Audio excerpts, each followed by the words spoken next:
What's up guys, it's me Jeremy. We're back again with another list of big changes that are going to be coming to League of Legends, some of which will actually probably happen in the next couple of patches, and some others that are going to occur probably during the preseason.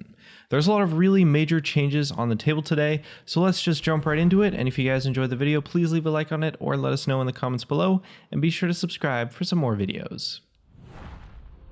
Now, if there's one statistic that everyone who plays League of Legends should be familiar with, it's gotta be damage.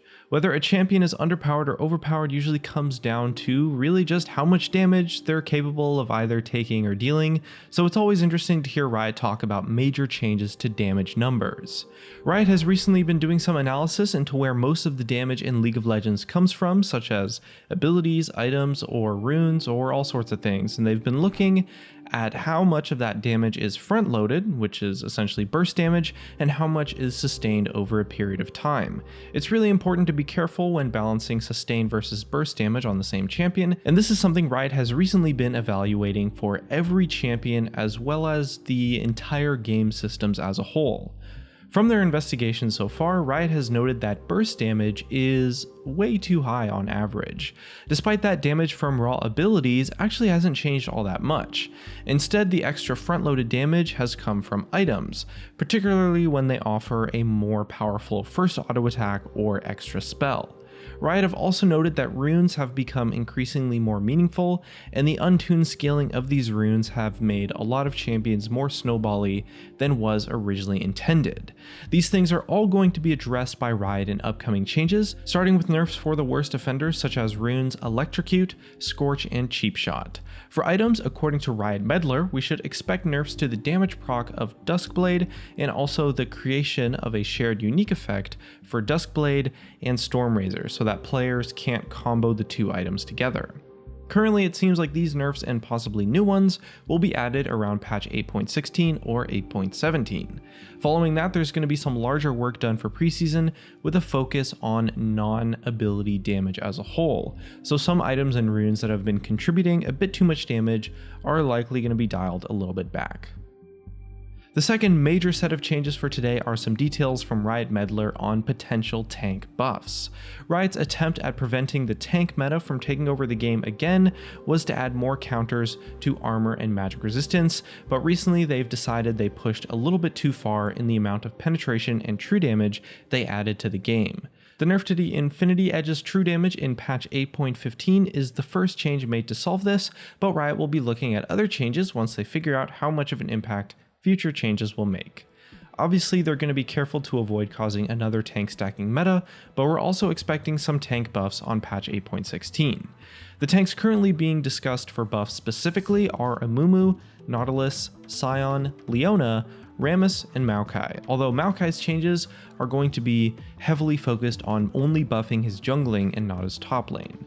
These tanks have all been really strong historically, but over nerfs and other changes have made them quite a bit weaker than originally intended. Long term, Riot Meddler mentioned that Riot wants to close the gap between how effective a tank is on an organized team versus a random team, and they also want to make tank kits a little bit more satisfying to use.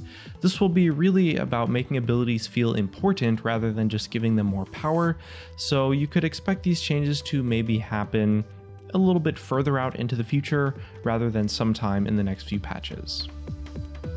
Next up, we've got some news on Lissandra's upcoming mini update. The current ideation features quite a lot of changes to her kit, and it's really progressed quite a lot in terms of design since we last took a look at it. These changes include a new passive that turns dead enemies into statues that slow and explode, a faster missile for her E that gets slower as it travels, and various mana costs being reduced across the board. The E missile still gets to the endpoint around the same time, but this should make it more rewarding for Lissandra players to be fighting up close, as it's going to be a lot harder to dodge initially. One of the original changes was also a cooldown reduction for her W when she hit more than 3 targets, but actually in testing, that change didn't really work out. The idea was making it more proactive for Lissandra to get in and try to root a bunch of enemies, but generally it just meant that there were way less windows to counterplay her during a fight because she'd always have her W up. There will probably be other necessary changes to be made before the actual launch of her mini update, but the gameplay has been pretty thoroughly tested so far and has been in development for honestly, I think years now. They've been trying to get a new passive for Lissandra. Right now, Riot is just waiting for artists to be available to make the necessary changes to her visual effects, so once those are in place, we should see some news about when this update's going to be hitting the live servers. Alongside the changes to tanks and Lissandra, Riot Meddler has also specifically mentioned another bunch of upcoming champion tweaks. First on the list we have Annie, who was originally intended to receive some buffs in patch 8.15, but unfortunately those buffs didn't actually finish testing in time. The Annie changes are expected to land in patch 8.16 instead. Some players have also been requesting buffs to Akali, but Riot is holding off on changes as people get a little bit more used to playing her again, and then they're going to kind of see where she's at. The biggest complaint right now is that she kind of really struggles against AP mages, so Riot Meddler mentioned if anything, they're likely going to add a little bit more magic resistance to her base stats. It's always better to be really cautious when it comes to buffing new champions or reworks, because a lot of the time, they're only really just weak because players aren't used to the new mechanics, or maybe haven't figured out the right build paths or playstyles yet. Next up, Riot Meddler has addressed the state of Aatrox, who he personally admitted was overbuffed with the recent changes. Balanced work shouldn't take too long for this one, and although we don't have any concrete details, definitely expect some nerfs for him in the next patch. Fizz is also another champion that was overbuffed and is due for some nerfs, and currently Riot are actually considering hotfixing him, or maybe they might just wait for patch 8.16. Last up, Quinn and Talon are both a little too strong, but the upcoming changes to runes and Duskblade might be sufficient enough to bring them back into line. There's been many occasions where Riot has nerfed a core item and then also nerfed the champion that uses it at the same time, and then it takes them from a really overpowered champion to a really weak, totally unplayable champion in just one set of changes. So with this one, they're going to be playing it a little bit safer, and it's nice to see.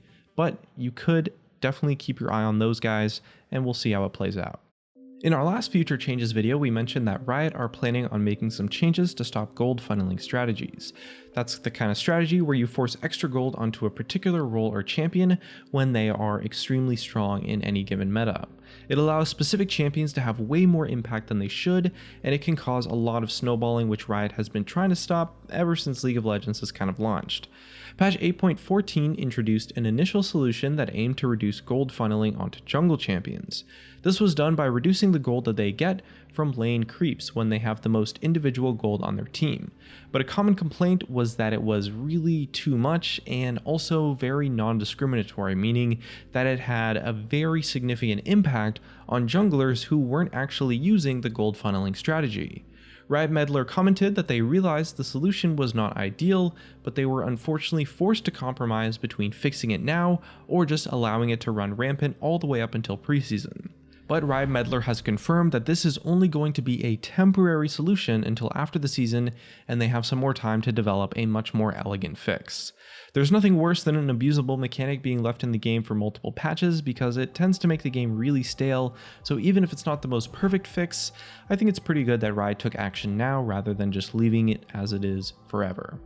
And last up for today, we've of course got some exciting news. If you haven't really seen the announcement yet, a new potential permanent game mode called Nexus Blitz is going to be coming to League of Legends possibly. Riot have been working on this experimental new map that will first hit the live servers next patch. A common complaint about League of Legends is that the games kind of just take a little bit too long. You know, players have been asking a long time for a fun game mode that can be over and done with in around 15 minutes that wasn't as repetitive as ARAM but had a lot more depth to it than Dominion. The design of Nexus Blitz features a duo jungle next to 3 laners on a tiny map that aims to encourage a lot of fast and frenzied skirmishes.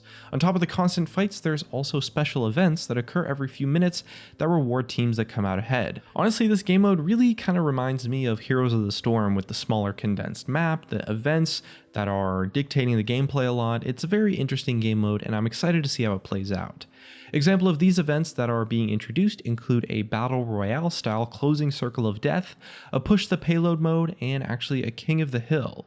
There's also a new mechanic known as going on fire, which provides any champion on a kill streak with adaptive damage and shorter cooldowns. The catch is that they will also take a lot more damage and be worth a ton of gold if you kill them, so it kind of works a little bit like a bounty hunter minigame. Since Nexus Blitz is of course an experimental game mode, it's going to depend a lot on the popularity of the launch of the mode as to whether or not it's going to stick around past this alpha stage or just be a temporary game mode added to the rotating game mode queue.